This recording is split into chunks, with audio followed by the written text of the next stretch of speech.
अगर आप यूएसए के ई टू वीज़ा को कंसिडर कर रहे हो तो आपके लिए ये जानना ज़रूरी है कि ई टू वीज़ा एक ऐसा वीज़ा ऑप्शन है जिसमें आपको एक सब्सटेंशियल अमाउंट ऑफ इन्वेस्टमेंट किसी भी एक क्वालिफाइंग बिजनेस में अमेरिका में करनी होती है और ये इन्वेस्टमेंट आपको वीज़ा एप्लीकेशन से पहले करनी है ताकि आप इस इन्वेस्टमेंट की बेस के ऊपर अपने वीज़ा को क्वालिफाई कर सकें।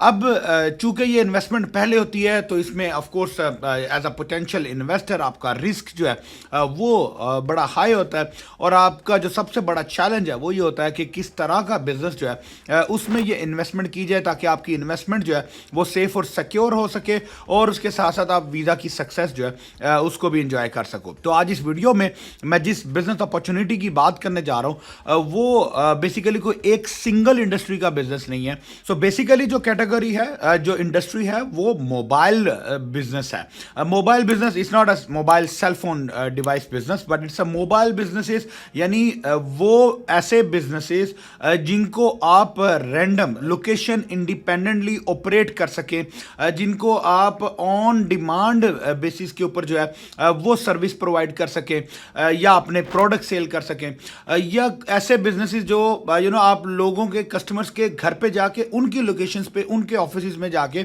आप उनकी सर्विसेज प्रोवाइड कर सके। यानी आपका बिजनेस जो है वो मोबाइल है बेसिकली, कि आप जो है वो अपनी गाड़ी, अपनी वैन, अपने जो भी बिजनेस की आपकी व्हीकल है उसमें आप जो है वो ट्रैवल करो और आप अपनी कस्टमर्स को on demand, on location, on site जो है वो सर्विसेज प्रोवाइड करो।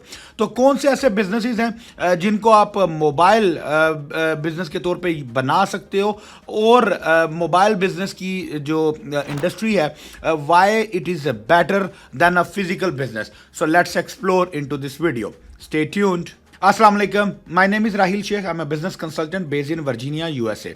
मेरी firm Startup Business Bureau में we provide consulting and management services to international investors and entrepreneurs जो अमेरिका में अपना बिजनेस एस्टैब्लिश करना चाहते हैं, उस बिजनेस की बेस के ऊपर अमेरिका के E2 वीजास को परसू करना चाहते हैं। तो E2 वीजा का जो सबसे बड़ा चैलेंज इंटरनेशनल इन्वेस्टर्स को आता है वो ये होता है कि आपको एक क्वालिफाइंग बिजनेस जो है वो फाइंड आउट करना होता है। अब जब पर्टिकुलरली आप रिटेल बिजनेसेस की बात करते हो, जैसे रेस्टोरेंट्स है, फूड बिजनेस है, ग्रोसरीज है, गैस स्टेशन है, कोई भी स्टोर्स है, तो आप जब रिटेल की बात करते हो तो उसमें जो बड़ा चैलेंज आता है वो ये होता है कि आपको रिटेल और उसके जो लाइसेंसेज हैं, जो लीज है और उसके लाइसेंसेज हैं, उनको टेक ओवर करने के लिए you need to have a local representation here. Lease के लिए आपके पास क्रेडिट होना चाहिए, लाइसेंसिंग के लिए आपके पास सोशल सिक्योरिटी होना चाहिए। तो that becomes a big challenge for many of the international people जिनके पास यहाँ लोकल उनका कोई रिप्रेजेंटेटिव मौजूद नहीं है। तो ऐसे तमाम जो इन्वेस्टर्स हैं उनको हम रिकमेंड करते हैं कि rather than you go for a traditional brick and motor physical store businesses, जिनमें ऑफ कोर्स आपके बहुत सारे डिफरेंट इसके कंपैरिजंस हैं कि आपको हाई रेंट पे करना पड़ता है, फिजिकल स्टोर्स के रेंट बड़े हाई होते हैं, आपको सिक्योरिटी डिपॉजिट्स देने पड़ते हैं, आपको प्रॉपर्टी मैनेजमेंट के नखरे जो है वो बर्दाश्त करने पड़ते हैं, उनकी बहुत सारी रूल्स और टर्म्स एंड कंडीशंस होती हैं। इसके अलावा जो है वो आपके जो ऑपरेटिंग एक्सपेंसेस हैं वो बढ़ जाते हैं, मल्टीपल एम्प्लॉयज़ की ज़रूरत होती है, तो गुडविल, अगर आप बिजनेस परचेज कर रहे हो तो आपको एक गुडविल पे करनी पड़ती है। तो इस तरह के बहुत सारे चैलेंजेस होते हैं। तो इनसे निपटने के लिए, इनसे बचने के लिए द बेस्ट थिंग इज कि आप ऑन डिमांड बिजनेसेस बनाइए, यानी रिमोट मोबाइल बिजनेसेस बनाइए। फॉर एग्जाम्पल, आप अगर ग्रोसरी स्टोर की बात करते हो तो आप ग्रोसरी स्टोर जो है पूरे का पूरा ग्रोसरी स्टोर आज की डेट में आप एक मोबाइल वैन में जो है वो बना सकते हो। तो एक कोई भी आप हाई एंड वैन लीजिए या कोई ट्रक लीजिए और उसके अंदर आप अपनी मोबाइल ग्रोसरी जो है वो एस्टैब्लिश कर सकते हो। इसी तरह आप अगर रेस्टोरेंट की बात करते हो तो मोबाइल ट्रक्स हैं, आपके जो फूड ट्रक्स हैं उसमें ट्रक्स भी हैं, ट्रेलर्स भी हैं, और आप based on your cuisine, based on your business model आप छोटा वैन से स्टार्ट करें या आप बड़े 20 फुट के ट्रेलर से स्टार्ट करें, तो you can go in either ways. तो आप जो है वो मोबाइल बिजनेस जो है वो स्टार्ट कर सकते हो। इसके अलावा बहुत सारी ऐसी इंडस्ट्रीज जो है जिनके हमने some of them we have already worked with, some of them we are already in the process of getting those businesses establish. उनमें जो टॉप लाइन इंडस्ट्रीज हैं वो ऑफ कोर्स कुछ सर्विसेज इंडस्ट्रीज हैं, जैसे होम सर्विसेज के business हैं, आपके कॉन्ट्रैक्टिंग एंड मेंटेनेंस के बिजनेसेस हैं, आपके पास क्लीनिंग सर्विसेज हैं, आपके पास लॉन केयर है, मोबाइल फोन एंड एसेसरीज के जो बिजनेस है, जो शॉप है, वो भी आप मोबाइल वैन में जो है बना सकते हो।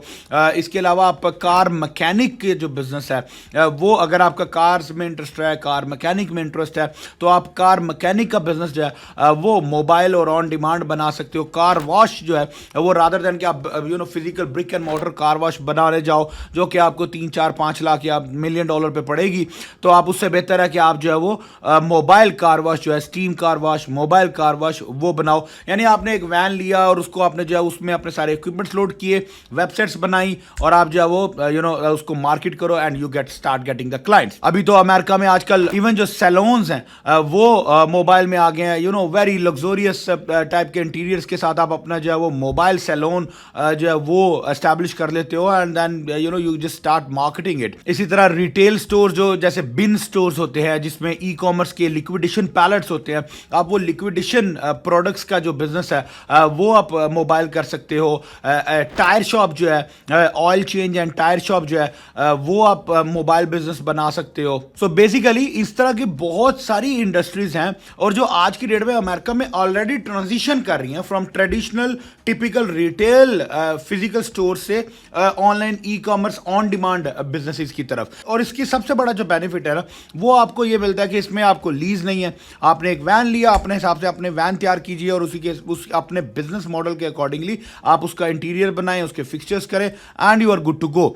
अच्छा, इसके अलावा जो दूसरा बेनिफिट है उसमें इसके कोई वो रेंटल क्रेडिट्स नहीं चाहिए, रेंटल गारंटर्स जो हैं वो नहीं चाहिए, इसमें आपको सिक्योरिटी डिपॉजिट्स नहीं देने हैं। इसके अलावा आपकी ऑपरेटिंग एक्सपेंसेस जो है वो बड़े मिनिमम है because you are may be 1 or 2 employees you might need at maximum. वो भी जब आपका बिजनेस ग्रो कर जाए, स्टार्ट में you can manage your business alone by yourself, तो आप खुद से उस बिजनेस को ऑपरेट कर सकते हो। जब बिजनेस रेडी हो गया, आपने जब उसके बाद आपने वीजा अप्लाई किया, तो ये जो टेन्योर होगा बिजनेस रेडी होने से आपके वीजा अप्लाई होने के बाद आपके यहाँ पे अमेरिका में लैंड करने तक का जो टेन्योर है, उस टेन्योर की भी आपकी कोई एक्स्ट्रा जो है वो रिकरिंग कॉस्ट नहीं है। जैसे अगर कोई स्टोर लेते हो तो अगर इस प्रोसेस में आपको 2 से 3 महीने या 4 महीने लगते हैं, तो उस 4 महीने का आपने रेंट भी पे करना है, बिल्स भी पे करना है, टैक्स भी पे करना है। जबकि आपने अगर मोबाइल बिजनेस बनाया तो mobile business you just park the car, pay the parking rent and that's it, you are good to go.